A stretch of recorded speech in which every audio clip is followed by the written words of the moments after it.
Just over 100 years ago, pilot Charles Godefroy successfully navigated his plane beneath the Arc de Triomphe in Paris. An unprecedented and strictly prohibited feat behind which lies a matter of honor to be cleansed within the very ranks of the French army. That's the story I'm telling you today. Monumental. Little stories of great monuments. Charles Godefroy. A plane under the Arc de Triomphe. On Thursday, August 7, 1919, Paris awakens. By bus, tram, or on foot, Parisians routinely head to work. The Great War, which tragically claimed nearly 10 million soldiers, now seems so far away. Peace has finally returned. The August sun brightly shines. In short, it's a beautiful summer morning in the capital. But at 8 a.m., there's an odd humming sound being heard. It's the sound of an airplane engine slicing through the sky. In command of the aircraft, pilot Charles Godefroy, 31 years old, who is about to accomplish the feat of his life, flying under the Arc de Triomphe. To understand his motivations, we must go back a little while before that moment. When the military authorities organized the Grand Victory Parade on July 14, 1919, the first since the German surrender, they issued orders for the pilots to march on foot. The time had not yet come for the Patrouille de France and its tricolor plume. For French aviators, the decision was an absolute slap in the face, clearly signifying a lack of recognition for the air heroes of World War I. The aces of aviation, the pilots with at least 5 victories at the front, could they fairly be compared to ordinary infantry soldiers on the ground? The aviators wouldn't stand for that comparison. Secretly gathered at Fouquet's on the Champs-Élysées, a few weeks before the parade, a group of pilots prepared their revenge. During the conversation, an idea germinates.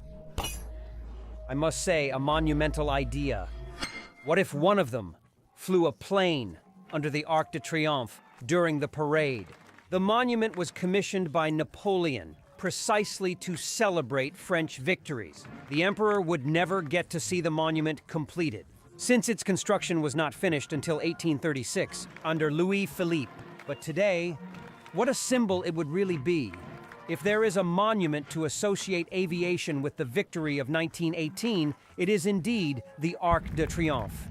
But how to go about it? The arch is only 29 meters in height. The passage between the two pillars is only 14 meters in width.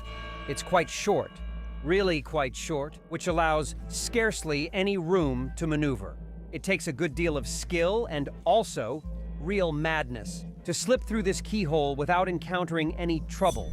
Even the ace of aces from World War I, Georges Guinemet, considered it impossible. And as for the well-known Roland Garros, he made a prediction, and I quote, "Whoever tries to go through there will get himself killed." In the end, the conspirators ultimately come to agree on a suitable name, Jean Navarre. He is the one specifically chosen to accomplish the feat. With 12 victories to his credit, Navarre is an ace and unquestionably one of the very best French pilots.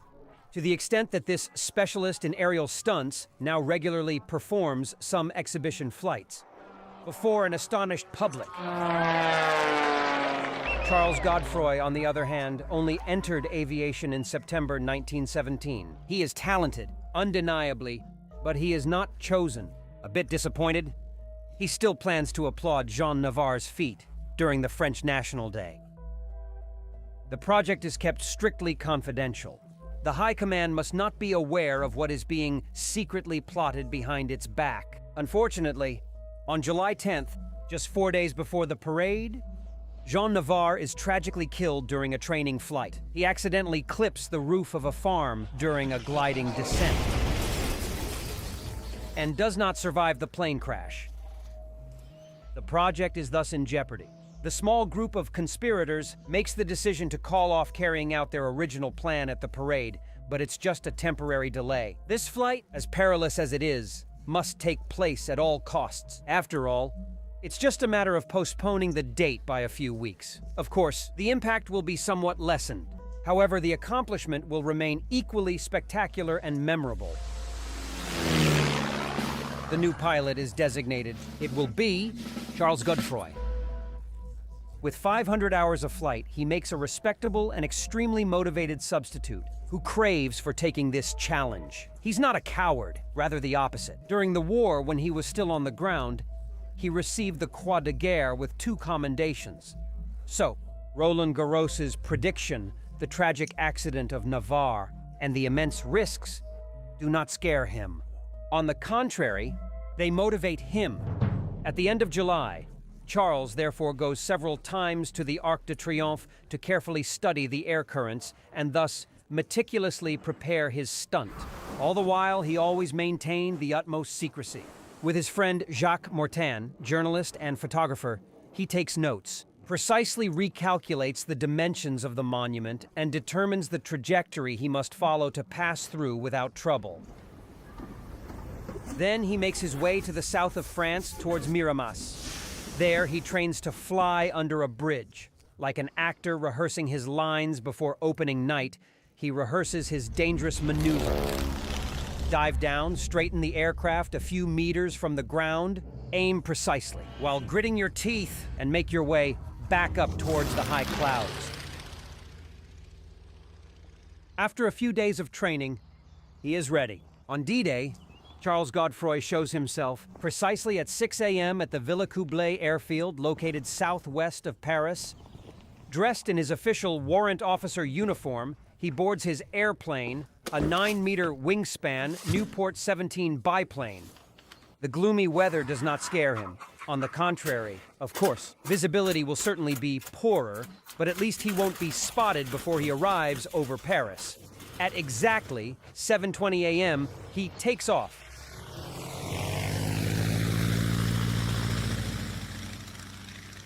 At the same moment, Jacques Mortain is in position on the Champs-Élysées Avenue to immortalize the feat. He has even secretly informed a few colleagues, among them filmmakers all equipped with their own cameras. Charles swiftly flies towards the capital and reaches Port Maillot in just a few minutes. The target is now directly ahead of him, and he starts with a flyover of the Arc de Triomphe. He performs 2 laps above the Place de l'Étoile. Is there a sense of fear emerging within him now? Even the smallest misstep on his account could cost him dearly. Very dearly. He could lose his life, and worse still, in case of failure, permanently bring shame upon the pilots of the French army, especially if the plane were to somehow damage the monument. Charles is well aware of all this, but no, he is not afraid. In fact, he is quite confident and determined. After this quick reconnaissance flyover, he no longer shows any hesitation. Back level with Port Maillot, here he is, rapidly gaining speed above the Avenue de la Grande Armée and swiftly diving towards the ground. At only 10 meters of altitude, he pulls on the stick. His aircraft levels out perfectly straight and slips between the pillars of the edifice at speed of 140 kilometers per hour.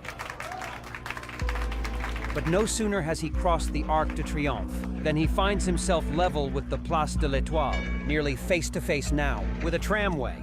Panicked, the passengers throw themselves to the ground. The plane is going to crash. But no, they simply just can't believe their own eyes, witnessing the biplane straighten up and rise above the Champs-Élysées, performing a half-turn. There, above the Concorde, and heading back, as if nothing had really happened. At the controls, Charles is overjoyed. It's accomplished. The honor of the French aviation is avenged. When he lands at Villacoublay, no one noticed his stunt, which lasted only half an hour. Immediately, the press makes a big fuss about this remarkable feat. They celebrate its courageous author as a hero, which does not please the government at all. Exposed. Charles Godefroy ultimately receives just a simple warning. His popularity probably allows him to avoid heavier penalties, but his pilot's license is revoked, and the film of his feat is censored by the police prefecture.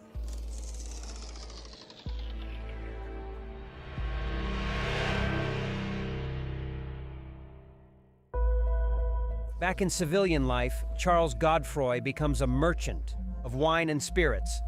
he will never be able to pilot a plane again. His flight on August 7, 1919, would be his last, completely forgotten. He dies in 1958, in the midst of general indifference. Years later, on October 18, 1981, a former fighter pilot repeats the feat aboard a small civilian aircraft with a wingspan of 10 meters. So sure, he's not the only one to have accomplished this feat, but Charles Godefroy will always remain the most heroic one